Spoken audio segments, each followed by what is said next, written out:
Père Ruffio, bonjour. Bonjour.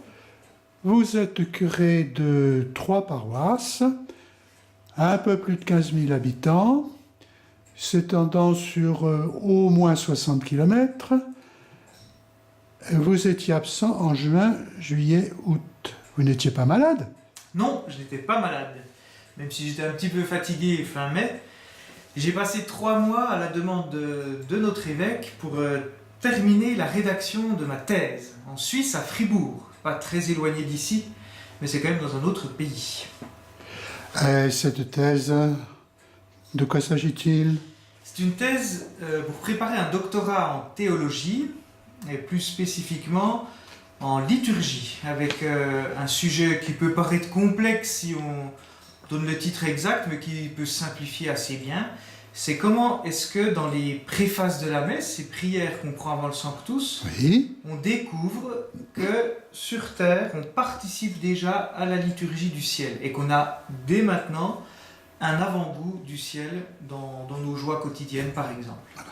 Alors, si c'est un doctorat, on pourra vous appeler docteur? Oui, mais alors il ne faudra pas me demander de soigner les rhumes ou les autres maladies. Oui, doctorat, en fait, c'est un titre universitaire qui est décerné dans toutes les disciplines. On peut être docteur en chimie, en maths, et effectivement en médecine, même si on a retenu d'abord celui-là. Voilà. Donc, vous serez un peu un spécialiste de cette question. On essaie, ouais, quand on prépare un doctorat, de se spécialiser sur un point précis pour connaître, et puis oui, à fond un sujet. Et puis aussi, le doctorat, ça permet de faire du neuf, parce qu'une thèse, elle doit présenter quelque chose de nouveau. Il ne s'agit pas de répéter Oui. ce qu'on connaît ou ce que certains ont déjà Oui. découvert ou de le commenter, Oui. mais bien de faire quelque chose de neuf. Bon. Et qu'est-ce que ça apportera à votre ministère, au diocèse? Alors, c'est une question à laquelle on peut répondre de deux manières. Sur le sujet même, apparemment, ça ne va pas apporter grand-chose, parce que, bon, peut-être que je pourrais dans une homélie ou un enseignement, voilà, m'orienter un peu sur ces questions et puis en profiter de ce que j'ai pu découvrir et apprendre pour le transmettre, parce que le but est quand même bien là. Mais où c'est intéressant et où c'est utile dans le quotidien, c'est que quand on prépare une thèse, on est obligé d'apprendre à lire correctement, c'est-à-dire à lire beaucoup de livres en peu de temps. On est obligé de faire des petits résumés, on apprend à synthétiser sa pensée, on apprend à comprendre comment on comprend. Voilà. Et toutes ces petites choses, c'est utile au quotidien. On apprend aussi à écrire, évidemment, puisqu'il s'agit d'écrire plusieurs centaines de pages dans ce mémoire. Ouais. Alors, vous étiez en Suisse, je crois? À Fribourg. Ouais. Fribourg, c'est une région de langue française. La Suisse a 4 langues officielles, le romanche qui est très peu parlé, l'italien, le français et puis l'allemand. Et puis Fribourg, c'est à la limite, c'est sur la frontière linguistique. Donc à Fribourg, on parle français mais aussi allemand. Alors, comme je maîtrise peu l'allemand, heureusement, la plupart des Fribourgeois parlent français, donc je m'en suis tiré. Bien. Et concrètement, y aura-t-il un impact sur cette étude dans votre quotidien, votre ministère quotidien?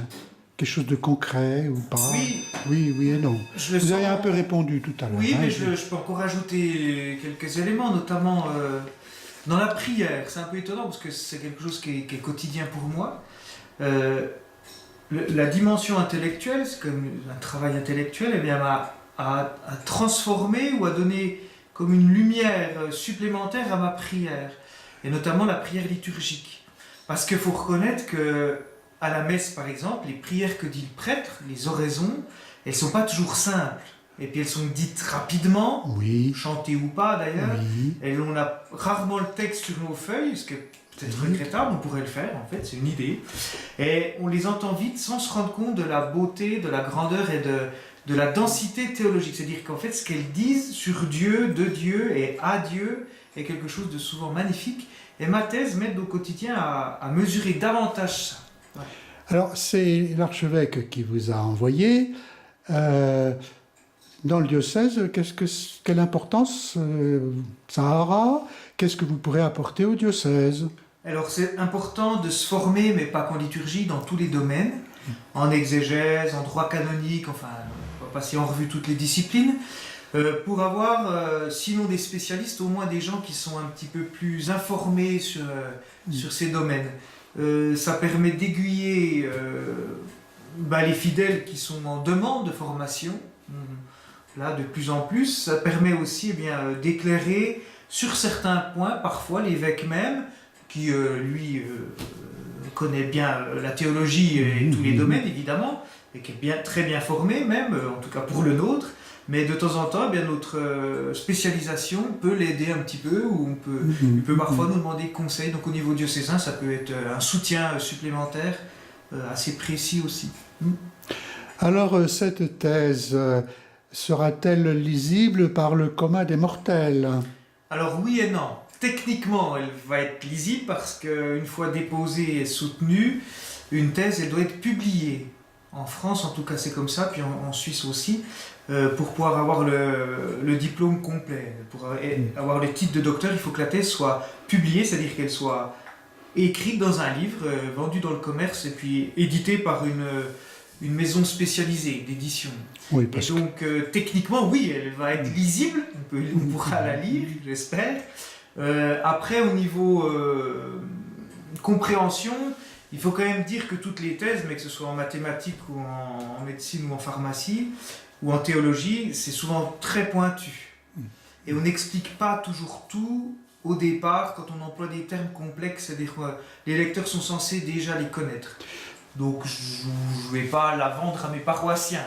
C'est plus alors une recherche qui peut profiter indirectement à tout le monde, oui, mais pas personnellement à tout le monde. Sauf si vraiment quelqu'un est intéressé, effectivement, et qu'il a déjà un peu travaillé les thèmes évoqués. Ouais, alors, quand est-ce que nous pourrons lire ce livre? Alors, pour l'instant, je suis en train de déposer la thèse à Fribourg, donc c'est-à-dire il faut que tout le texte soit bien imprimé, tout en ordre, donc je suis en train de faire les dernières corrections et puis la mise en page. Ça prend beaucoup de temps, ça fait à peu près 500 pages, donc c'est vite du boulot. Et puis ensuite, il faut attendre que les rectorats de Paris et de Fribourg, parce que je soutiens qu'à Fribourg, mais la thèse elle est reconnue par les deux universités, de la cathode Paris et de l'université cantonale de Fribourg. Donc il faut attendre que les rectorats de ces deux universités se mettent d'accord pour constituer un jury.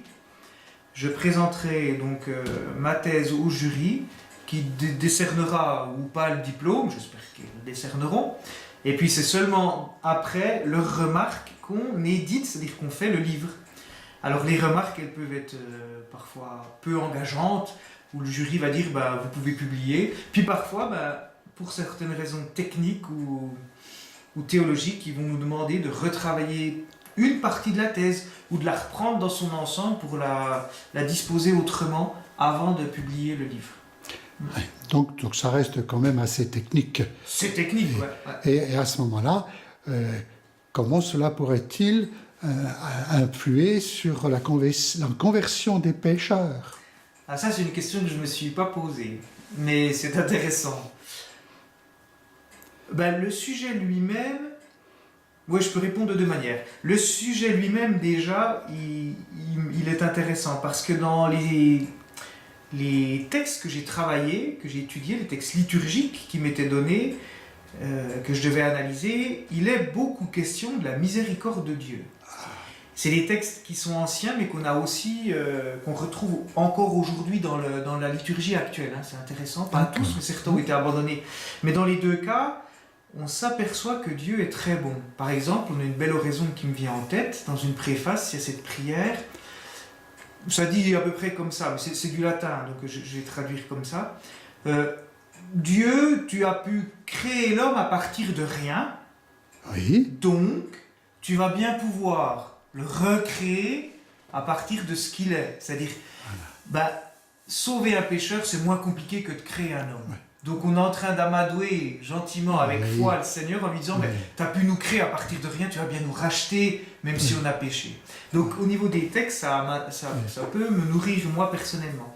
Et puis aussi, quand on travaille une thèse, on devient un petit peu miséricordieux de fait, parce qu'on s'aperçoit de nos propres limites, on s'aperçoit que c'est compliqué et ça fait un peu de bien à l'humilité.